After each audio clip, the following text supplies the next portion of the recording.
Hello, Econ students. I'm back with a particularly tricky macro AP problem concerning aggregate supply and aggregate demand. As you can see, however, I'm adding a detailed discussion on what exactly aggregate supply is, what price levels are, and how to use both to better understand the very nature of the long-run aggregate supply. If you are here to learn these distinctions, then I suggest watching the whole video rather carefully. You will learn everything you need to know in order to get the problem correct in video number 2. But if you are here to merely hone your mad econ skills on yet another worthy problem, then all you have to do is watch the first 3 minutes of this video and proceed immediately to video number 2. Whatever you choose to do, let's begin.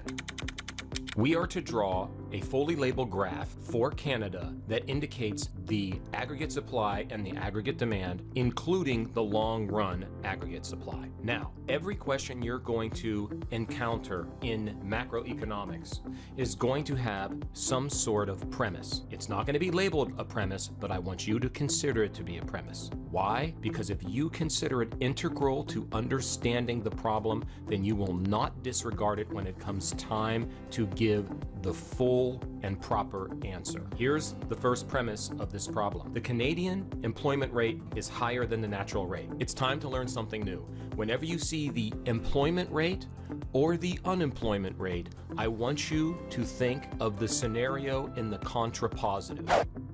Contrapositives are tools of mathematical and logical analysis. So let's say when it snows a lot, schools are closed. Now, negate both terms and reverse them. So if schools aren't closed, then it didn't snow a lot. That's a contrapositive. It's true that most of the time, contrapositives, converses, and inverses are used in full conditional statements. But I believe that sometimes you can loosely apply them to compound terms to understand them more effectively. The unemployment rate is low has a contrapositive in that the employment rate is high. So whenever you see one, take a second and write down the contrapositive term, and you will be in a much better position because you don't really know which one you need when they throw that term at you in the premise. Often you need the contrapositive term because they're giving you the other one to try and trick you. We'll see if that happens here, but I'm writing it down anyway. In the drawing of this graph, we are going to have to show the current price level, the current output level, and the full employment output. The first two are easy. They're going to be born from the natural intersection of your equilibrium. The last one is tricky because it must relate by logic to the long-run aggregate supply. How does it do that? Well, now is the time for the sidebar I talked about earlier. We are going to take an in-depth review at what the aggregate supply is, what a price level is, how both are determined, and the distinction between the immediate aggregate supply, the short-run aggregate supply, and the long-run aggregate supply. We will also see how they work together. Let's begin where we should, with a proper definition of aggregate supply. Aggregate supply is the summation of all the goods and services produced in your economy in a given year. That should sound familiar because it's the functional definition of gross domestic product. So why are there two terms that mean the exact same thing? It's because they don't mean the exact same thing. In fact, aggregate supply has a small but very important distinction, and that is aggregate supply is your GDP at a given price level. A price level is the average of all of the prices of all of your goods and services produced in a country. They also know how many of each of those items were sold at that price level. So now when we have a price level and an output, we have the opportunity to do some graphing.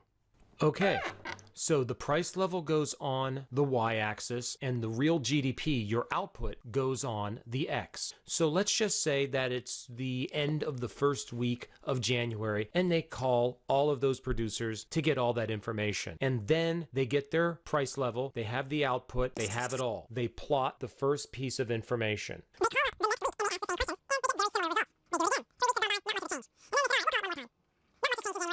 Let's just call back in March. And when they do that, they find that's their data point. They found that as the price level went up, more goods were sold at those new higher prices. They call back a couple months later, and they call back a couple months later after that. The first thing we're going to do is we're going to focus on these 4 down here that happened in the month of January. This is called the immediate aggregate supply. Why didn't the price levels change at all? The reason is that most goods in the United States are sold, particularly by percent of volume, from wholesaler to retailer, and it is done through a firm contract. And that means neither the wholesaler nor the retailer can alter the amount of money that has been promised for the amount of goods that has been promised. But as soon as that contract expires, normally upon delivery or maybe through a short amount of time, then the wholesaler or the retailer can renegotiate the money involved, the quantity involved, or both. And the moment they are able to renegotiate price or output, then you have left the immediate aggregate supply and moved into the short-run aggregate supply. Let's talk about the short-run portion of the curve. It's the point where suppliers get to respond to prices because they are now out of their contracts. Obviously, when the price level for goods and services go up, producers will make more of them. You should recall that this is a derivative of the law of supply, meaning producers move into markets where profits are growing, and that's why supply rises with prices. And they will continue to do so until their very last resource cost of their own catches up with them. Let me explain that. Suppose you have a business with only 2 resource costs, A and B, and you keep selling every widget that you make with them, and we'll call that widget C. So what are you going to do? You're going to raise the price, of course. You still sell quite a bit of your C widgets, so everything is going great, but eventually everyone else does the exact same thing as you, and one day one of those 2 resources that you use goes up in price. And shortly after that, so does the other one. And then all of a sudden, all that extra money you were making is absorbed by your own resource suppliers, and you are back where you started. Better stated, you are now in the long-run aggregate supply. Let's begin our discussion on the long-run aggregate supply by talking about what it is made up of. If you recall the story from the previous chapter, then you'll remember that I was making some widgets for about $7 a piece at the market, and my resource costs were about $5 a piece, so I was enjoying $2 beyond my costs for each widget I sold. Let's just say that I was making 50 of them at the $7 level. Then you'll recall that I raised my prices. As a result, let's say that I raised my supply to 55. Well, this would be my supply curve, but we know what happened next. As a result, the entire economy was also raising their prices, which eventually got around to my dual resources, and I lost the dime I was making. But let's just say, like it probably would happen in the real world, that resource A and resource B went up more than a nickel each, and that I ended up cutting into that original $2 I was making. And let's just say that it was pretty steep, and my supply gets cut back to under 50. But I'm going to have to make my money back, and I'm going to have to get back to that at least a $2 level, so I will raise my prices. And when I do, as I make my prices higher and people buy them, I'll continue to make more. But resource costs will catch up with me, and then I'll respond back, and so on and so on.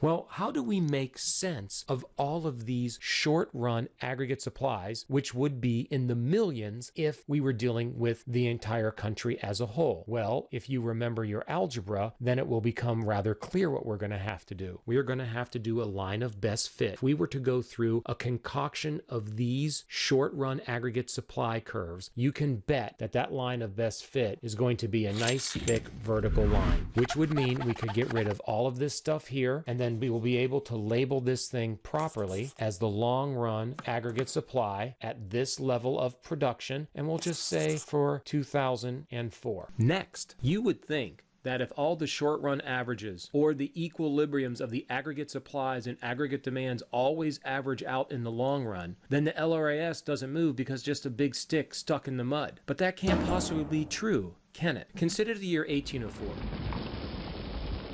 I'm back, baby. Weren't we making more goods in 2004 than we were 200 years previously? You have me to thank for that. Of course we were, ponderously more. What about today compared to 2004? Well, if the LRAS has moved since then it has moved a little, but we know that it has moved. Think about what causes the LRAS to move at all. It's the factors of production, right? Since 2004, the amount and scope of natural resources increased, giving workers increased energy. Population grew, so we have more workers as well. Education got better. It gets better slowly, but it gets better. Technology most certainly increased, and thus the 2019 LRAS is to the right of that line from 2004. Let's label it for those easy points. Now, you would think that inexorably LRAS always moves to the right, particularly for the United States. We need money. But this is a good year to talk about the LRAS shifting to the left because it's guaranteed to. Normally, a crisis of aggregate supply would shift your LRAS to the left. Normally, a crisis in aggregate demand would shift your LRAS to the left, and normally a financial crisis would shift your LRAS to the left, and normally a recession will shift your LRAS to the left. All four are happening right now as a result of the quarantine of the COVID-19 crisis, and that means we are going to see this line move to the left for sure for 2020 and probably beyond. Hopefully, it will not be too much further beyond, but that remains to be seen. Anyway, this is why the LRAS is vertical, and it's something that you have to know. The next concept we're going to cover is why the short-run aggregate supply lines move to the left and to the right as a whole, which is also important to know. Take a good look at that nice green short-run aggregate supply line. It suggests that there is a series of infinite points where we can prescribe a mathematical relationship between the average price of a good produced in that country with the amount of goods that that average price will generate. Let's pick one. How about right here? So let's just say that at this point, on average, every good in this country has a price tag of $10. And when that's the case, the producers of this country make 60 million units. Let's say, given the four factors of production, that when the prices rise to $15, we have noted through the data, producers will make 80 million. Okay, that's how a short-run aggregate supply line works, for all the reasons we talked about before. But let's say there's a series of supply shocks in key intermediate goods like corn, wheat, oil, rice. You name the intermediate good in this hypothetical, it goes up significantly. What does that mean for the people who make goods and services? It means that their input prices have gone up. And when their input prices go up, they have to buy fewer of those resources, and they're probably letting some of their employees go because they don't need them to make less goods. Their output goes down. In other words, you will have a situation in this new supply shock economy that if the average price of the goods stayed at $10, they will no longer be able to produce 50 million. They're going to have to produce 40 million. That is a big one-third drop in the amount of goods that the people in this economy have been accustomed to. But let's say through their buying habits that they're not overly concerned with the price level. They'd rather have that nice selection back that they're accustomed to. So through their purchasing habits that have been noted and observed by the producers, they are willing to spend more to get back to the 60 million level, to get all the goods back that they like. What does that look like? Well, let's say that on average, the price level goes up by a third to handle that. So to get back to the 60 million level, they have to spend on average $15 per good rather than that nice $10 per good. The line has fundamentally shifted because when you connect those dots, you see that the entire line has moved to the left, which means that all of the goods that used to be made are now at different quantities at every single price level. And that means you are dealing with a new fundamental reality among your business producers. They no longer can produce 60 million units at $10 on average, and they no longer can produce 80 million goods at $15 on average. Rather, they can only buy 40 million things for $10 on average, or much higher prices if they want more things. It's a new line. But as you see here, the line can also move to the right. That will happen when the input prices drop for your producers and suppliers. Input prices are a clear shifter of aggregate supply. We saw it in spades. When input prices drop, aggregate supply gets pushed to the right. When resource prices go up for the suppliers in an economy, aggregate supply gets pushed to the left. We all know, however, that there are several other shifters like subsidies. Subsidies are financial assistance given to a private business from their government in order to keep the business producing what the government prefers. It can be for any number of reasons, virtuous or nefarious, but the point remains the same. Whenever subsidies are dropping, aggregate supply is being pushed to the left. When subsidies are on the increase in an economy, aggregate supply will obviously be pushed to the right. Relative productivity rates against yourself in the past or present-day competition figures prominently into how much you can make with similar resources. When there are problems with the four factors of production, your supply line is going to be pushed to the left. However, that's not common. Over time, most nations' productivity grows for all the reasons we've talked about. That will have a result of pushing that nation's aggregate supply to the right. Taxes on business is an obvious shifter of the overall supply your producers will bring to market. When taxes drop, as they did in the Trump administration, aggregate supply was in fact pushed to the right. Let's face it though, corporate taxes bring a lot of money into a government, and this COVID-19 crisis is on track to be the most expensive problem to ameliorate in the history of the United States. President Trump will more than likely have to raise the corporate tax rate. And if that's the case, aggregate supply will shift to the left because taxes on businesses just went up. Lastly, you have the expectation of inflation from the perspective of the producers. When the expectation of inflation from the perspective of the producers drops, then you will see an aggregate supply line shift to the left. That's because they believe prices in the future are going to drop. And that's not good for businesses because they will still have the same resource costs, but they'll be making less money for their product. So what they tend to do in these situations is they start to scale back. That's not good for American workers. In the United States, 60% of the average cost for the average corporation is for labor. So they begin to lay people off. And when you lay people off, you can no longer maintain the current level of output. So aggregate supply for all businesses in this situation curtails, pushing the line to the left. The inverse is also in play. Whenever a business believes that inflation is going to rise, they will in fact put out more units because they see a future where they're going to be able to gain more money for them. Now that this chart is complete, it's a pretty good idea for you to memorize it. And in fact, it's now been made easy for you to do that. Check out the acronym we have in play, SPIKE. Being able to memorize things in school has its benefits, no doubt. But in this particular case, you're going to want to be able to articulate why the aggregate supply line is moving to the left or the right, depending on what is happening with the individual shifter in question.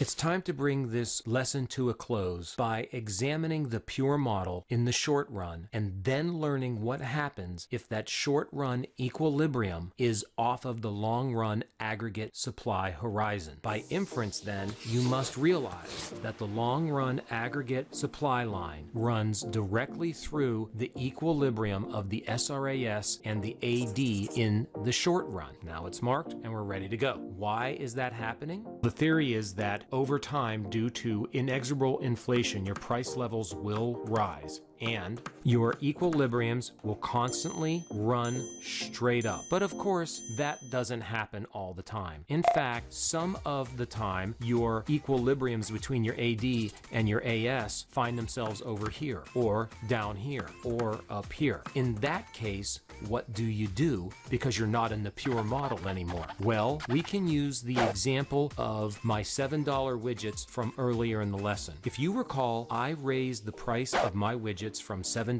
to $7.10. And I did that because I was selling out every single one that I made. But I could have been selling it out because the aggregate demand line shifted to the right. That might look like this. Here's the old equilibrium. Here's the new equilibrium. Notice what happened to the price level. It went up. Now, that does mean you're going to have to memorize all of the shifters for aggregate demand line because it can move to the left or the right just like the SRAS can. But that's out of the purview for this specific video, so I will let you to do that on your own.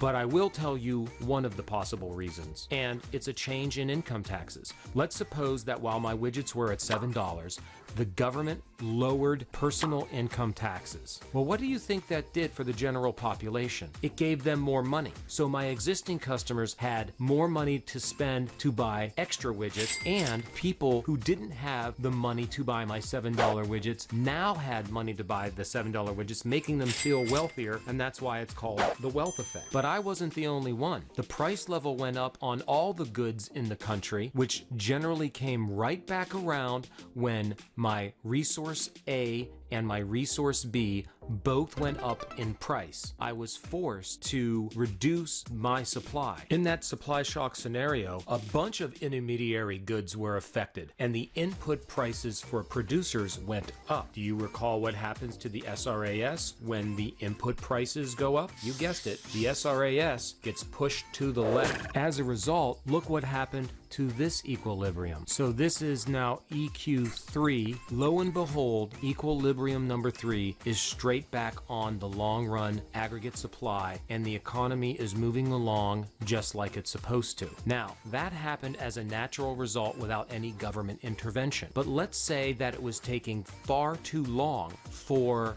that SRAS2 line to move to the left and develop as we see it. There were some options at the government's disposal to induce that line to move back in order to get back on the long run horizon. Do you remember what they might have been?